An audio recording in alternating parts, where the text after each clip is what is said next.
Hi, I'm Bud Gibson. I'm the director of the Center for Digital Engagement.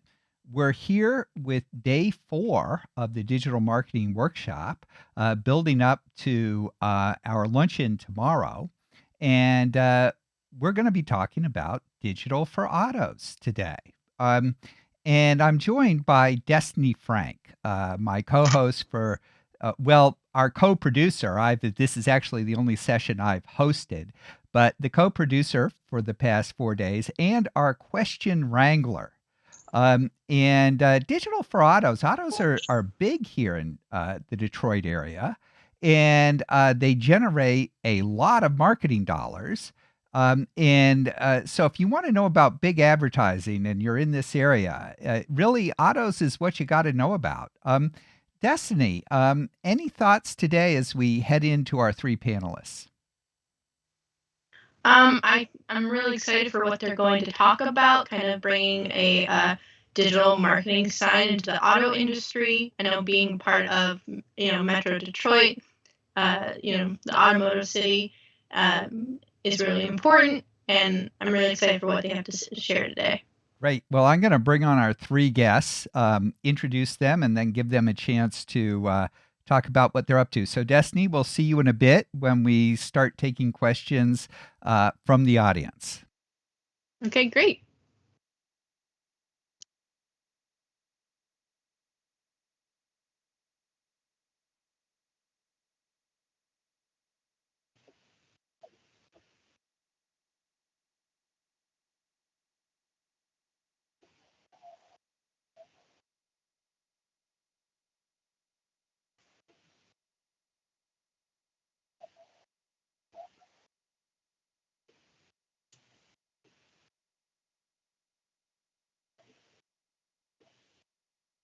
Wonderful. Thank you so much.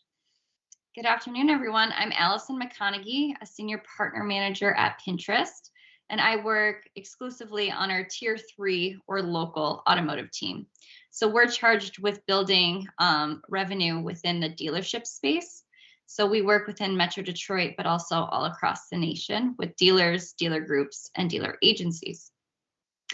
I went to college at Michigan State. I wanted to be a lawyer when I started college. I did 2 years of pre-law, got bored really quickly, and moved on to advertising, which is what I graduated with in 2007. Upon graduation, we were in the very early stages of a recession, very different job market than we have today. So I actually took a job as a restaurant manager for a year. That job kind of propelled my career. I started in marketing. I transitioned out of that role within a year to our corporate marketing department in Florida. Worked there for a couple of years developing the first ever digital marketing strategy from the years 2008 to 2011, so very early days within digital. From there, I went to a digital ad agency and then found my way in tech working at Pandora Radio and now at Pinterest. So I'll pass it over to Scott. Hi, everyone. My name is Scott Munekawa. As Bud mentioned, I'm currently at Google here in the Detroit office, but I'm originally from California. Similar to Allison, I kind of had a winding career to get into tech and digital marketing. I, too, graduated that same year in the middle of a recession. You know, when you're brand spanking new, fresh out of college, you don't really know what a recession is or the impacts on your career prospects, but quickly found out that it is not an ideal time to graduate. I started off at Enterprise Rent-A-Car and did their management training program for a few years, where I think I really learned a lot. I mean, I know it's kind of sometimes the butt of jokes, but I really learned a lot about people and sales and marketing, of course. After that, I had kind of a circuitous career, just ranging from project management on some of Google Street View cars up in Mountain View. I moved out to Detroit, Michigan, at this point now 8 years ago. So from the Bay Area all the way to the Midwest, it was quite a drastic change in more ways than one. Landed at an advertising agency, again, similar to Allison, and then jumped into Google, where I worked with a lot of the retailers, e-commerce players, and eventually found myself, of course, with it being Michigan, in automotive. So currently I help clients globally with some of their insights and strategy.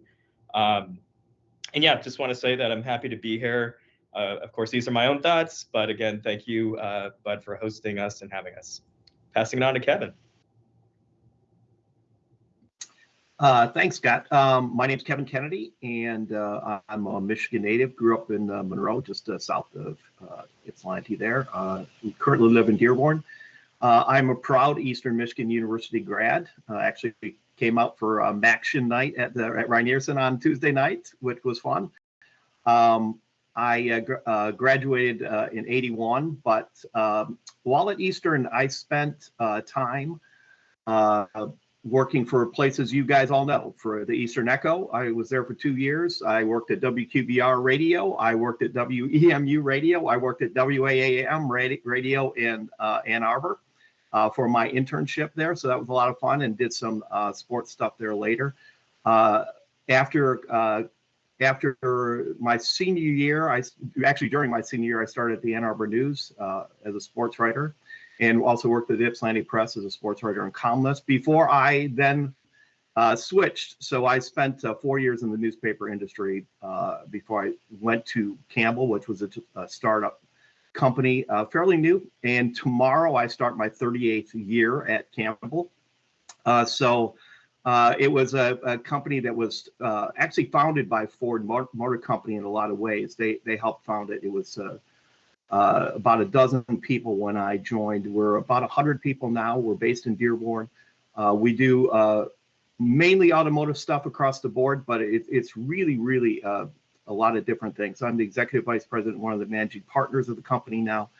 And we do everything from public relations and social media and digital marketing and websites and research and corporate sponsorships and philanthropic efforts, not just for Ford, but for several other automotive clients, including Volvo, M1 Concourse, which is a private garage community up in Pontiac, and a few other tier one type people. So that's my background.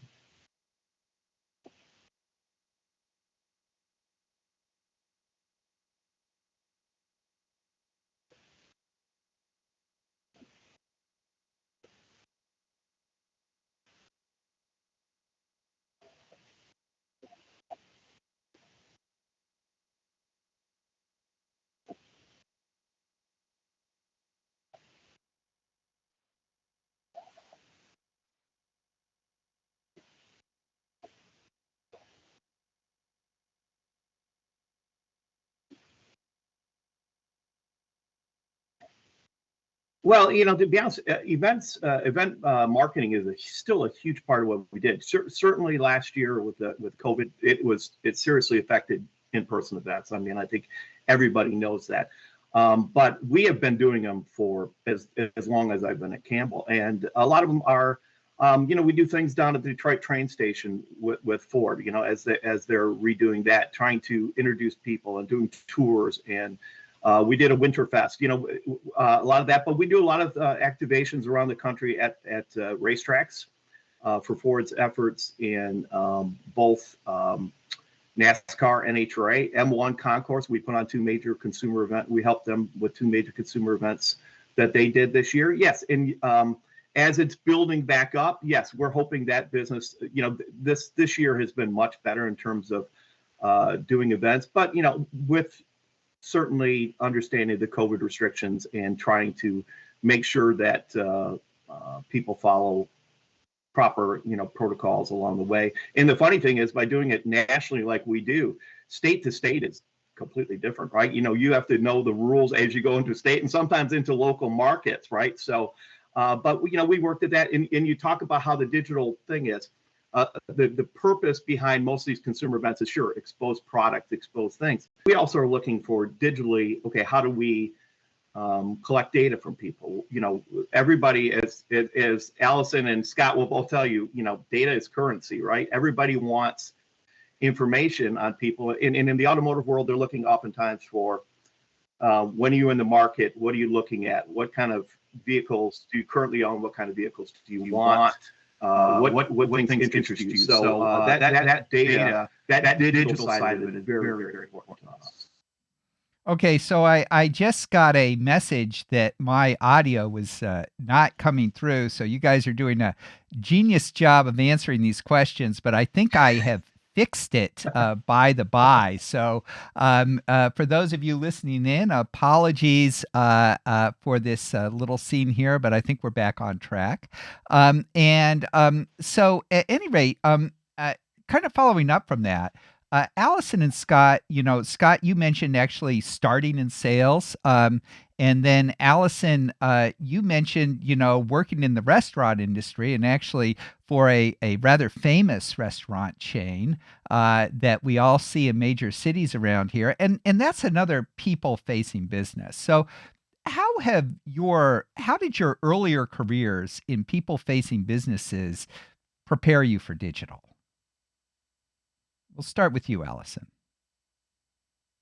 Great, thank you. So I think having, the skills to interact with people in person, it's always going to be a very valuable skill set. You're always going to need that, regardless of how much further things become more remote or more digitally focused. Like having those interpersonal skills to connect with people are really important.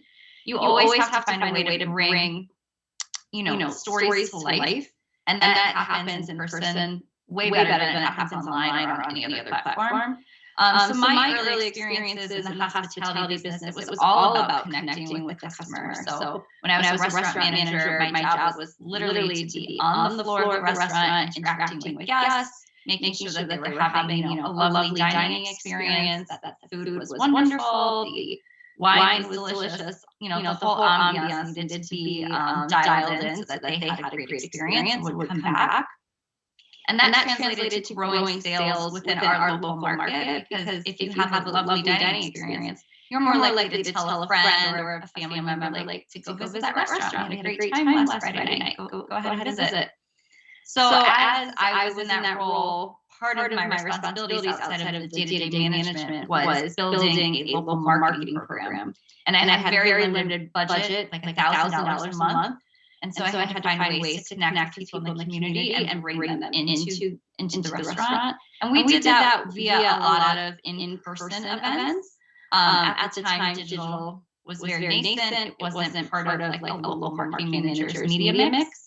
But obviously that evolved over the coming years. And when I transitioned out of the restaurant into the marketing department, that's when I really discovered the value of banner ads and having a digital presence.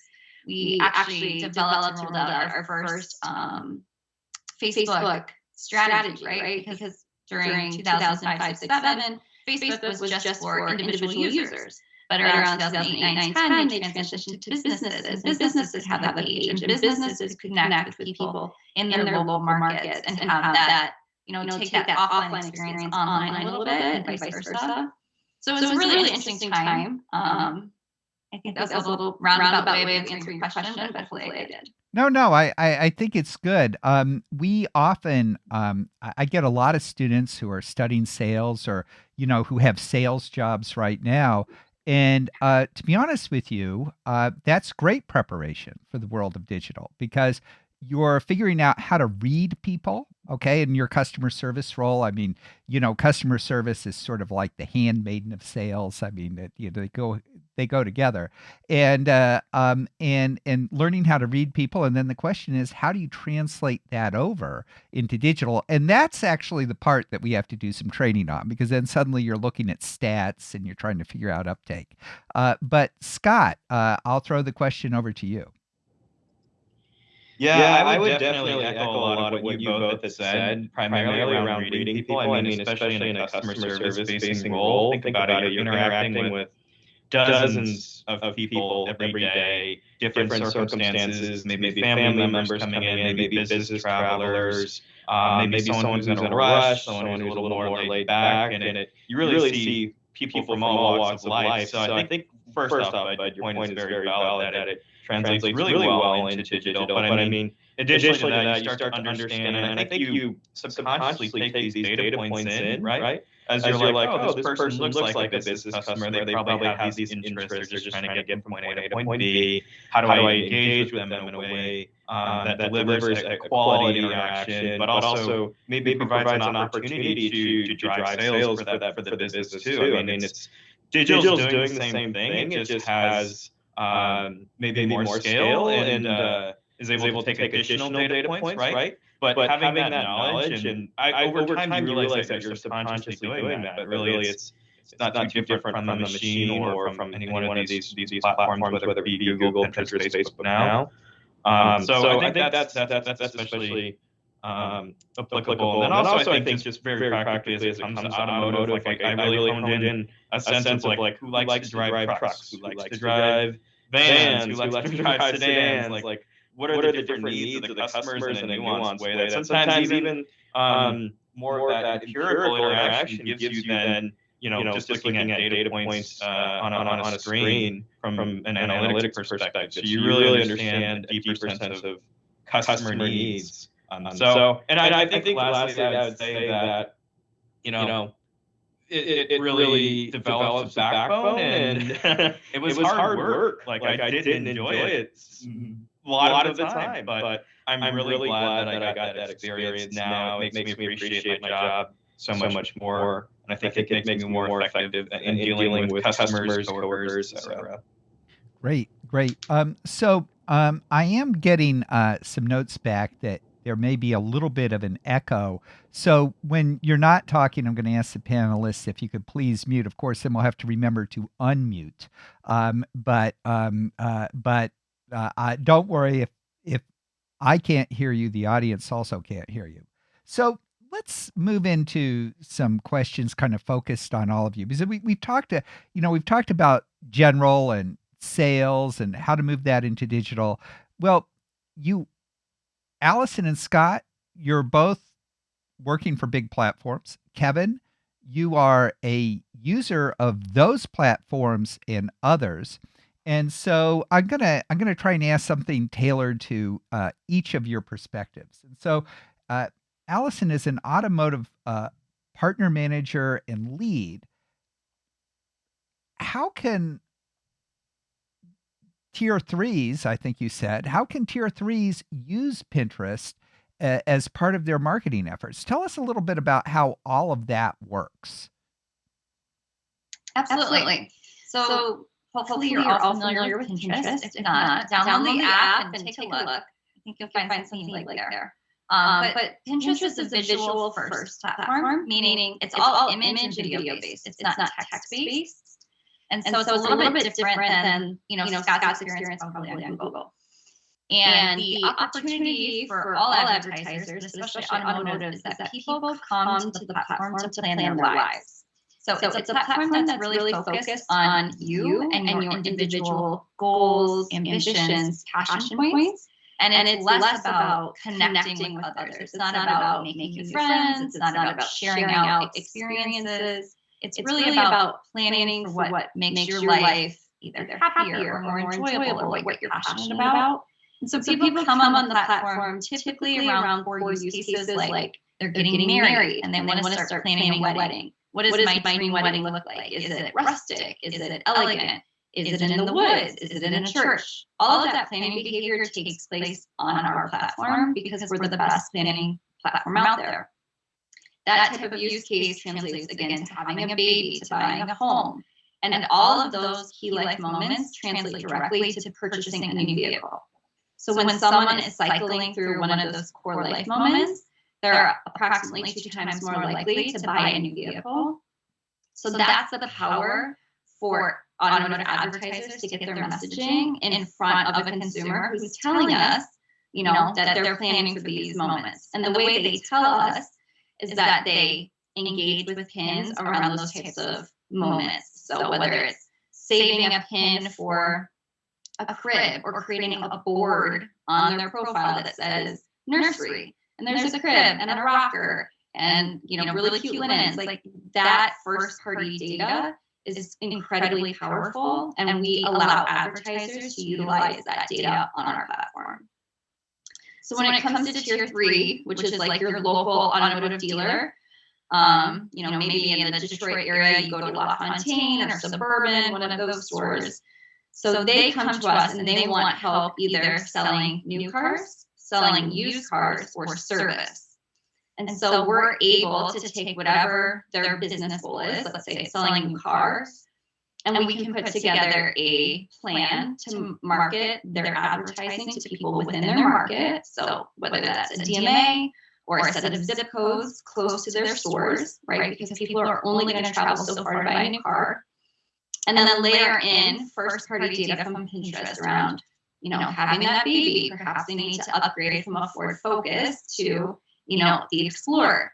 Maybe they're interested in learning about the safety features of the latest Expedition, right? You can take the first-party data on our platform and really tailor the advertising message so that it connects with the consumer in a deeply personal way. It's deeply resonant to them, and they find value in it. It's less about just like, oh, look at this really attention-grabbing ad, and it's more about connecting with them on a deeper level and bringing them value of some sort. Yeah, we actually had an audience reaction from Olivia who said, I know I have a Pinterest board for everything. So, and I find that focus on first-party data interesting. We'll have a chance to talk about the different kinds of data you can use. And first-party data is data that you have at Pinterest, so you know what they're doing on Pinterest, and you're effectively using that to target. Yes. And so, Kevin, we'll come around to you, and you work in the automotive industry. You offer things like in-dealership training, industry-wide marketing, and I know one thing that you do a lot is you work with Ford Performance, and in addition to doing call center support. So, how do all of these elements work together to help your clients? Well, I think one of the key things, and you talk about a lot of the whether it's Facebook or Pinterest or Google, they're tools in a lot of ways for whether it's companies like ours or manufacturers themselves. So, the best and most effective way to market to individuals or groups of people is to have something that's truly integrated, and everybody likes the word integrated. We're all integrated marketing communications or whatever. That's great, but it truly is. It's a combination of how are you reaching them? You're reaching them through earned media opportunities with media. Are you doing consumer displays?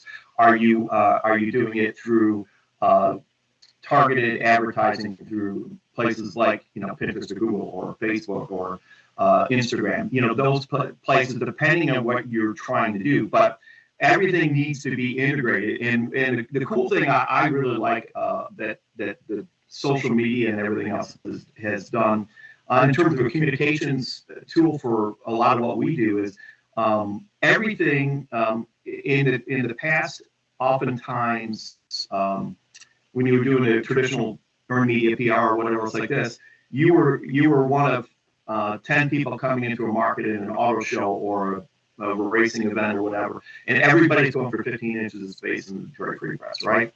In this case, yes, that's an important thing still. That will always be important, but at the same time, a lot of these social media opportunities have allowed us to go all direct to consumer with our own message, with our own content, whether they be great photography, as Allison said, or great video, or links back to websites or whatever else we need to do. But it is taking the middleman out and allowed us to market direct, which is really, really important.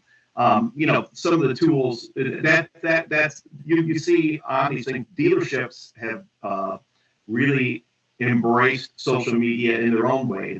Whether they're sharing their OEM partners or whether they're doing their own content as well. So I think it has certainly changed the way you can do it in a very cost-effective way. But but content is king. And Allison, you know that as well as anybody, right? Content is king.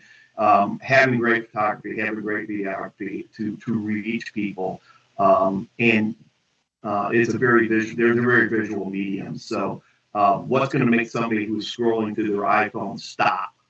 Right, that's the key. And that, to be honest with you, we measure that, we look at that, we adjust to those things. We know our audience based on their reactions, their engagement back to what we do. Kevin, you have a background in content creation. You started off in the newspaper industry, and one thing that we found is a lot of people who have that kind of background make the transition into a PR communications role, as you're describing for Campbell Marketing. And I think the big thing they've got to do is think about, what can I measure? That's sort of the step they have to take.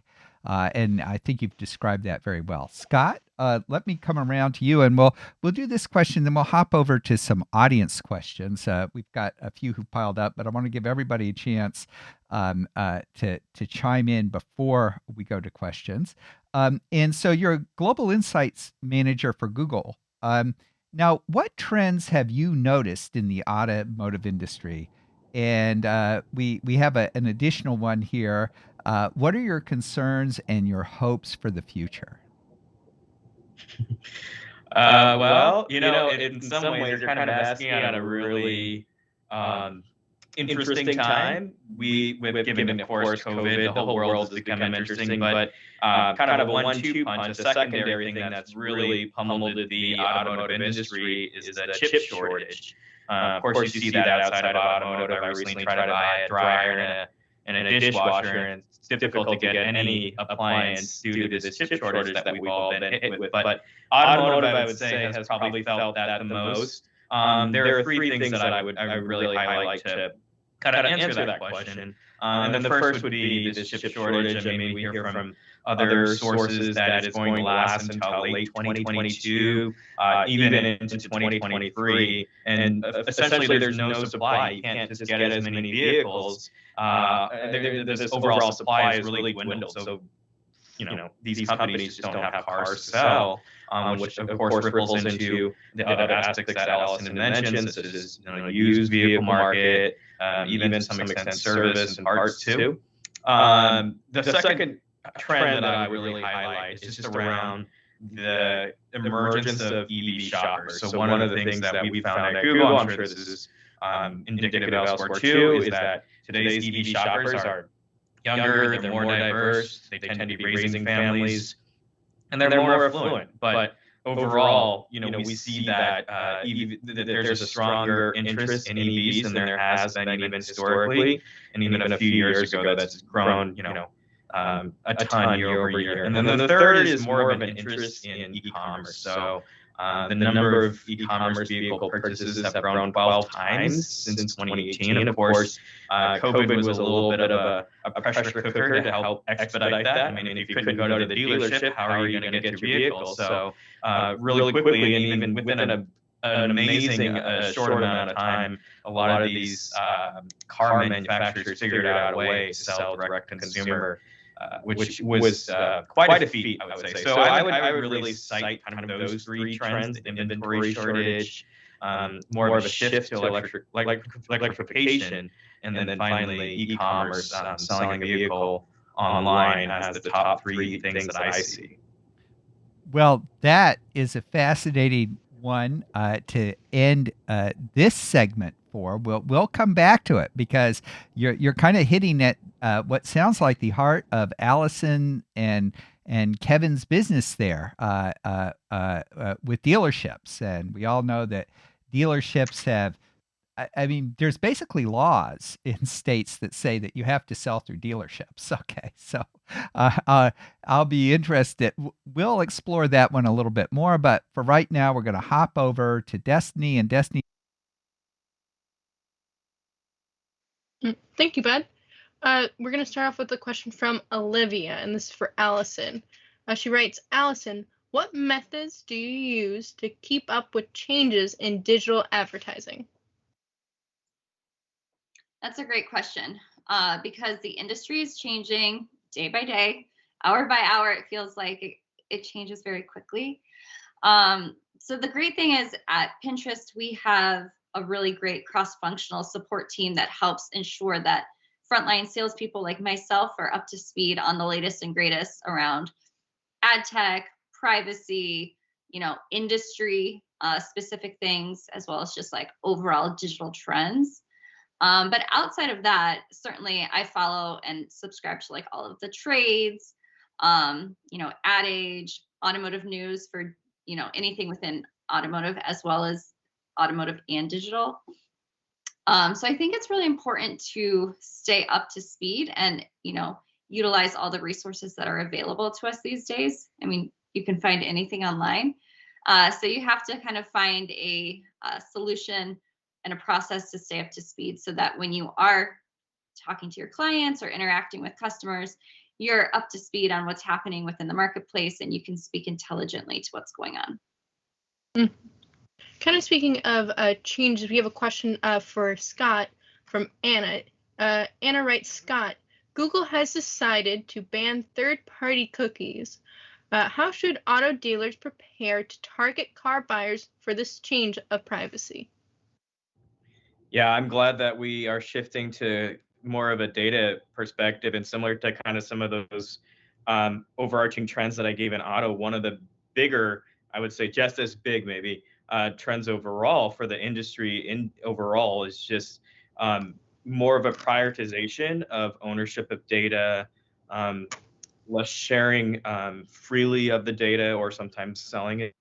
And I think that really elevates the importance of partnering with platforms that do a good job in maintaining first-party data and respect that, and figuring out a way to also do that yourself, right? So if I'm, say, a dealership in Michigan, tier 3, it becomes even more vital for me to understand who my customers are, to have access to those signed-on users, to respect that data, to understand kind of the privacy and security of that. So, in addition to that, we're seeing an overall shift when it comes to things like laws like GDPR, CCPA, that have made it even more important for these large platforms, not just Google, other platforms as well, to kind of respect that first-party data. And it's a good thing. I'm fully in support of that. I don't want my data being shared 10 times over, and then for some company to be hacked, and now everyone knows everything about me.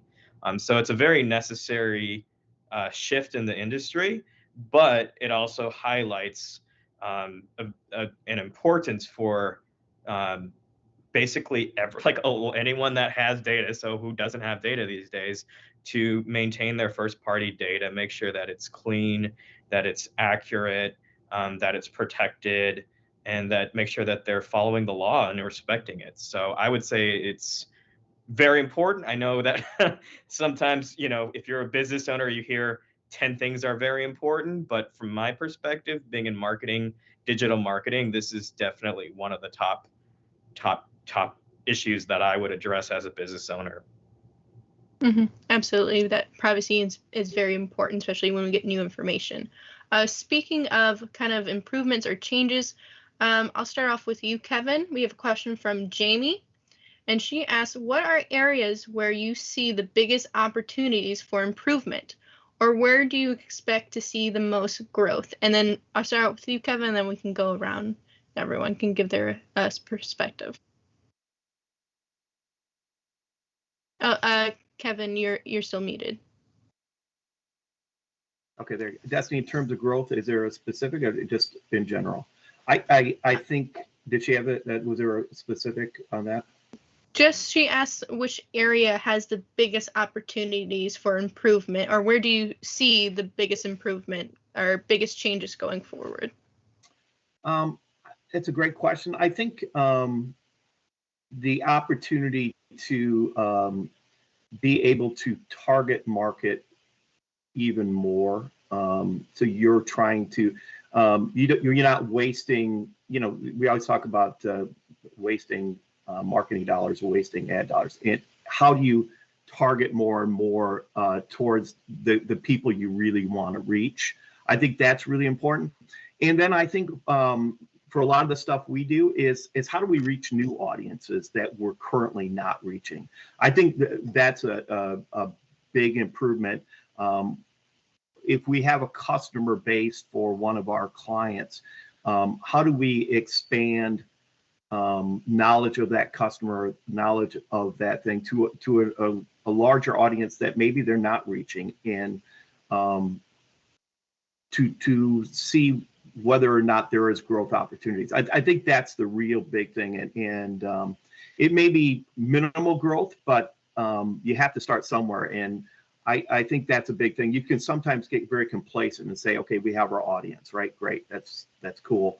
But I think if you sit still and get complacent, that's the trouble long term. So you have to figure out, okay, if we're not reaching a certain audience, how can we get there? How can we experiment? How can we pilot things? How can we approach that audience in a meaningful way to see if we can get more interest from them, or to see if we can draw them into the fold, into the family? I think that's the biggest opportunities for us right now. Allison, do you have anything to add, or maybe from the perspective of Pinterest?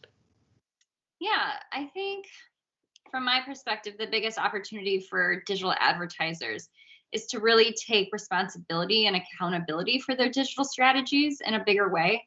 I think in the past few years, it was just like, let's push budget to this platform or this platform without really understanding how you were targeting people, where the data was coming from, what type of content you were showing up against, right? Like Pinterest has research showcasing that if you are on a platform or aligned with a platform that has a brand experience, brings a positive brand experience to a consumer, that consumer is more likely to think positively of the advertiser, right? So there's that effect that you want to be in a positive place surrounded by truthful, trustful content. And I think a lot of people's blinders have come off in the past couple of years. So I think for digital marketers, it's really important to take responsibility and accountability for their plans, and to better put their dollars in a place where the platform is aligned with their brand guidelines and mission statements. Mm-hmm. Pass the question over to you, Scott, and then we can head back to Bud. Yeah, I've just kind of, you heard from me about the data piece. I think that's certainly one of the priorities that I would highlight. Maybe a second is just, not sitting on the sidelines anymore when it comes to some of these relevant cultural and social issues, especially if you understand, overall growth in America. Where are the audience? Where is it growing? Where is the brand headed? It's really important to voice out and speak out and be more present in some of these conversations now. I think in a way that is beneficial to the brand. But of course, in order to do that, you have to have a strong sense of who you are, and that comes from a brand, but also a data perspective, and who your audience is, and what are their interests, and how do you really connect to them. I think, and showing up at the right time. I think, to Allison's point, in the past, you would send, 10 of the same different ads, or maybe you're watching TV and you're like, oh no, not this one again. I think brands don't have that luxury of doing that anymore, because there is a sort of diminishing returns feel, or even some sort of negative reaction that happens once you see the same ad 10 times in a row. So just for brands to be smarter about their advertising dollars and to know when the right moment is to reach the right audience. Mm-hmm. So kind of about quality, not quantity, or, reaching your audience and be reached. Yeah, I would say so, yeah. Okay, great. I'm going to pass it over to you, Bud. Keep those audience questions coming, because we will be back with more later.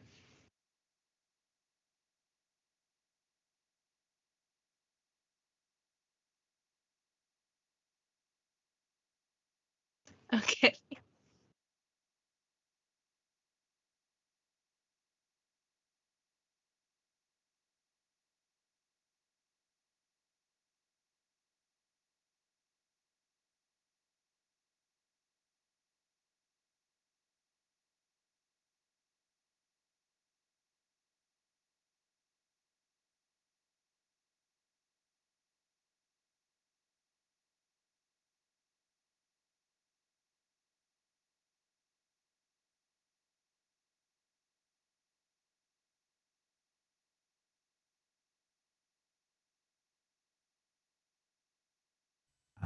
I was muted. Uh, so I'm now unmuted. Okay. So Destiny, you're doing a great job.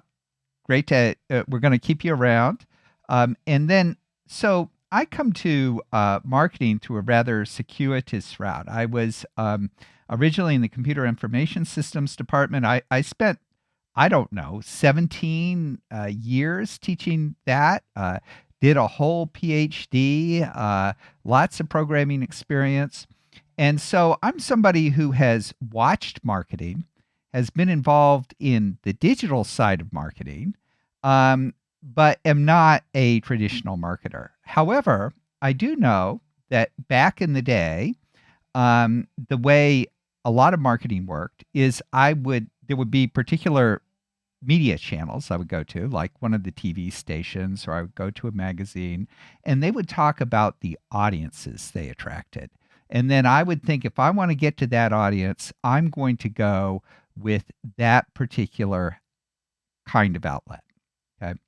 Now, we've had this very interesting transition where, Allison, you mentioned you were working with first party data. And then you brought up that people like to be associated with a good brand. Pinterest is a good brand. And so if I see my ad, I see an ad on Pinterest, I'm more likely to think favorably of it.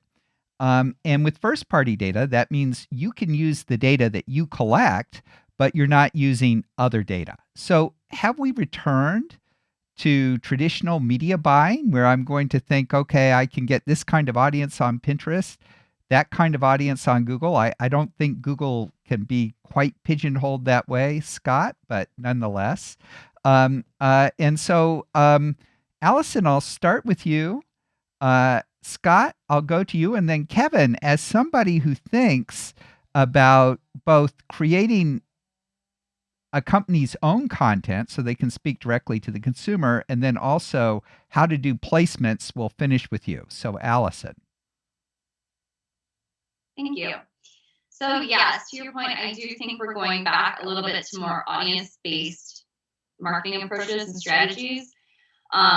Many of our advertisers come to us, and one of the first questions, if they're new advertisers to the platform, is like, tell us about your audience. Who comes to the platform?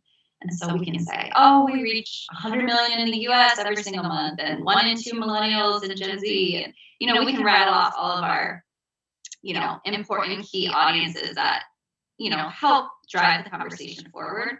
And that's one strategy. We typically see an audience-based strategy like that work for more upper funnel branding campaigns. For dealers in particular, they're looking for someone who is a little bit further down that purchasing funnel, right? Like they're looking to drive conversions, leads, and ultimately sales. So while some of our dealers are very interested in those macro audiences, many of them are more interested in smaller audiences with more intent to buy or to convert based on whatever the metric is. And so we can put together strategies around that by bringing in second party data. So we have integrations with data providers like Oracle Data Cloud that collects data on people who have raised their hand and said, I'm in market for a new vehicle. So we can bring that type of data onto the platform and put it to use for dealers. We also allow dealers and all advertisers to upload their own first party data onto our platform. So from a Pinterest perspective, we call that third party data, but to the advertiser, it's their first party data. So they can put that on the platform and they can retarget people. They can build act-alike audiences off of people who have recently purchased from them, et cetera, et cetera. So to your point, I do think there is absolutely a place for more broad-based audience buying, but there will always be value in having hyper-targeted smart strategies so long as the data is collected responsibly and is used in a consumer-first way. And just for, sorry, I think, Bud, were you going to be next or?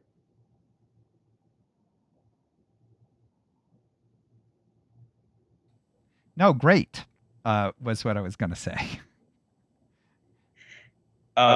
Just from the Google perspective, I think, I don't know if I would necessarily say that there's a shift back per se.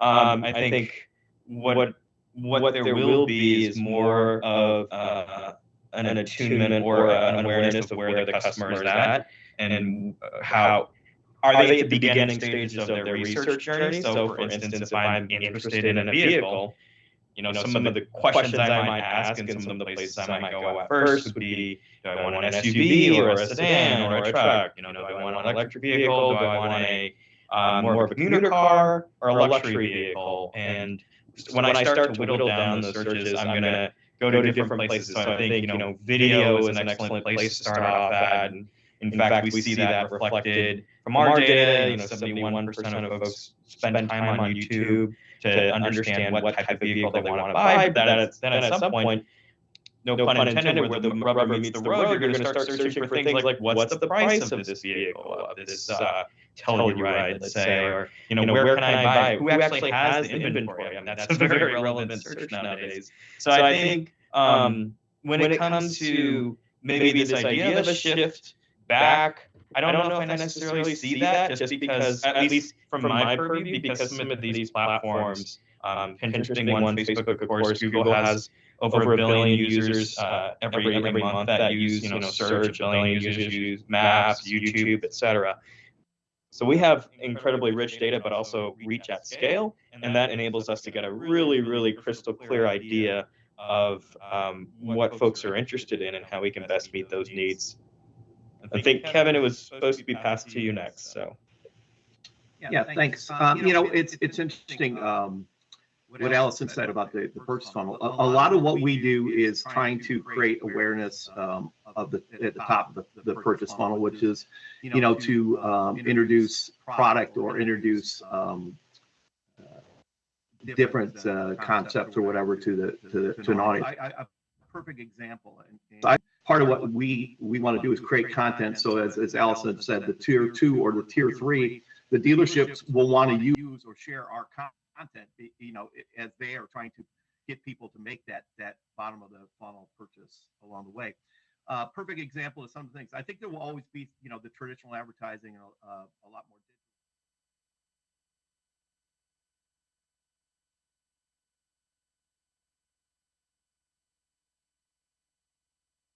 race.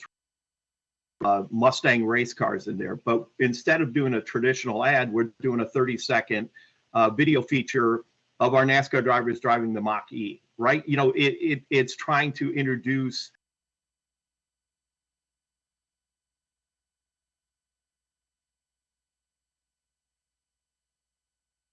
an all-electric vehicle, which is probably something that they may not, or the F-150 Lightning. The NASCAR audience buys a very heavy Mustang and F-150 buyer. So all of a sudden we're introducing an all-electric F-150 Lightning to them through people that they relate to. But we're not doing it in a traditional advertising. We're doing it through 30-second in-race features and having fun and showing, the product. So I think there's a combination of traditional advertising and then branded content, I guess is a great way of describing it, is that how do we do visual and fun content that will resonate with that audience, but at the same time pushing a new message or pushing new product to them in a way that's not that we're not going to see that same ad over and over and over and over, and then people might turn it off.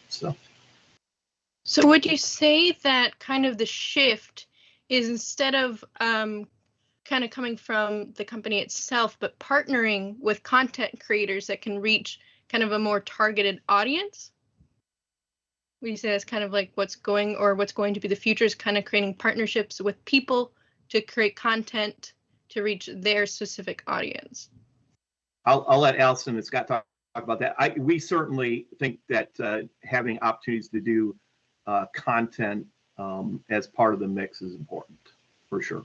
And so content creators or whether influencers or people that you wouldn't expect, yes. I think that's part of the mix going forward, for sure. I would agree with that. Content is king, and creators have really kind of cemented their role in a marketing mix these days. 5 years ago, I think the term like content creator, influencer was taken kind of lightheartedly. But they've really proven their value in the way that they can drive sales for brands and build brand awareness among other audiences, like to Kevin's point. Taking a product that may not fit directly with an audience's typical behavior, but showing it in a new way or helping them understand how it can bring value to them. So Pinterest is really doubling down on our creator ecosystem. A lot of our headlines the last 6 months have been all about how we're going to better support creators with more robust creative tools on the platform, how we're going to compensate them for their work, because we really do see them as being core to our strategy moving forward. And a lot of that, I think, comes from YouTube. So Scott can probably speak to that better, but I mean, YouTube has been on top of this for the last 10 years. Yeah, we understand the value that creators bring to, and try to do our best to pair brands with the right creators.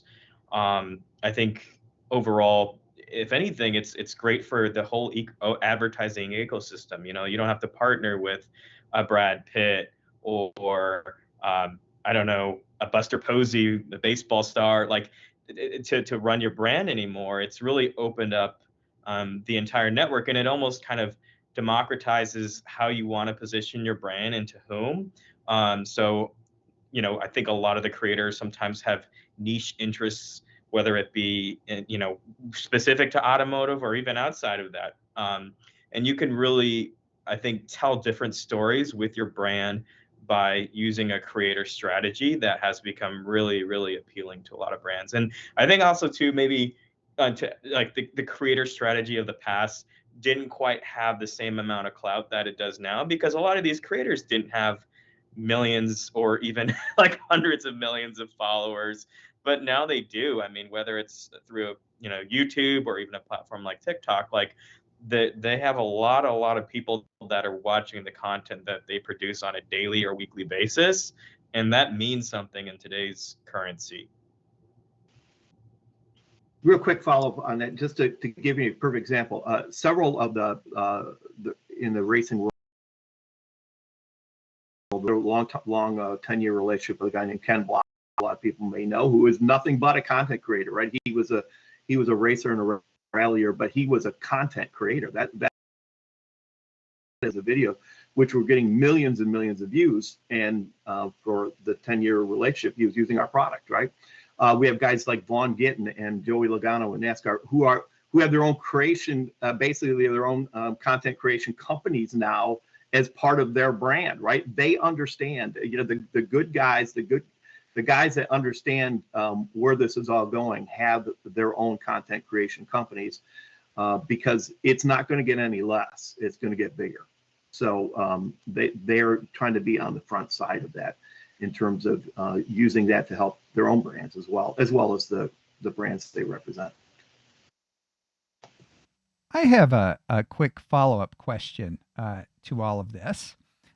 First off, I'm just going to note that Olivia responds, interactions between organizations and content creators have become almost an expectation. They're,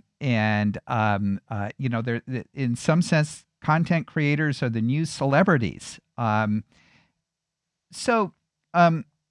we talk about content creation, one thing that comes to mind is, I interact with a lot of people 25 and younger, and they're all on gaming platforms. And, if I think of autos, some of the more popular games involve autos and racing. And you can think of that a few ways. You can think of, advertising in-game. You can also think of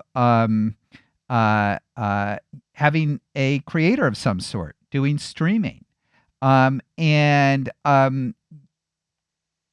like to throw it open to the panel for thoughts on gaming as an advertising platform and a content creation platform, and how do you see that playing into automotive, or do you?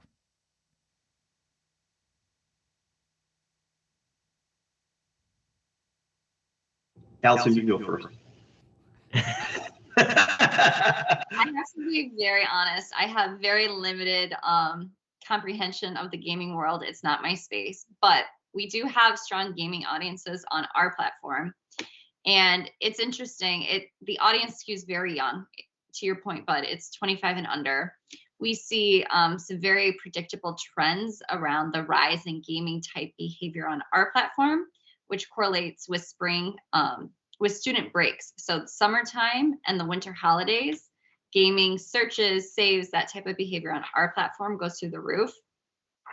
And when I was working on the tier 1 business, so the branding side of the automotive business, when Chevy was launching a vehicle geared towards young men, they often went after gaming audiences. So I do understand the value of the audience, but in terms of integrations directly within the gaming platforms, it's not really within my wheelhouse. So I'd have to pass it to Scott or Kevin. It's kind of like a hot potato here because I don't really have much to say either. When it comes to gaming, I think, last time I looked at some of the audiences for gaming, it is predictable. It's the younger American male.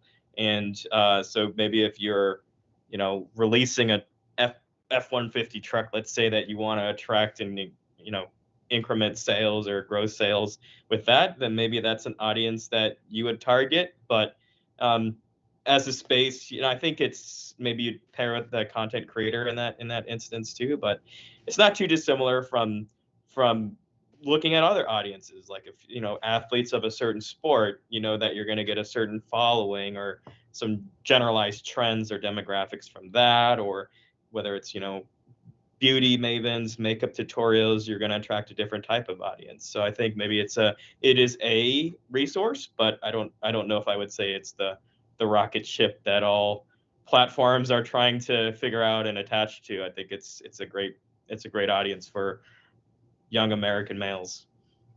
I'll tell you, Bud. Yesterday, it's funny you say it because Forza 5. We released the 2021 Bronco Badlands on there yesterday. The funny thing is that the computer animation has become so good.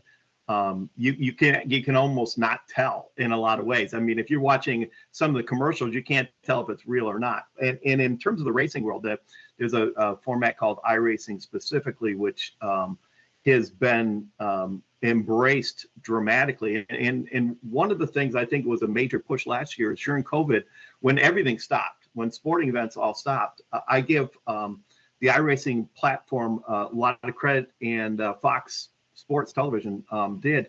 NASCAR ran a series of 8 races on network television on iRacing, which the stars of the sport were sitting in their homes on their consoles, racing each other for real races, and Fox showed it with their top line broadcasters. And I think it drew this massive interest to, oh my God, if you didn't know, you couldn't tell it was really not real in a lot of ways. Outside of, once they crash, the guys, the cars like spin off or whatever, and they can come back on the screen with their next life. But I think that really drew a lot of interest into it. That there is tons around the world, especially in the racing world, and as you said, in the driving simulation games, there's a ton of interest for the automotive of releasing. Ford launched, when it launched the Ford GT supercar a few years ago. That was done in connection with the real launch in the Detroit Auto Show, as well as launched in a game at the same time. And so there are opportunities there for sure. Well, no, that's great to hear. And we're actually getting follow-up questions on that, as how do auto advertisers reach gamers, but we're also coming. So I just want to point out, we sparked some interest. And this, by the way, is from a young woman. And the reason I raised this question is I thought, oh, gamers, I have sons, they game. Okay. And I thought, oh, well, that's the thing they do.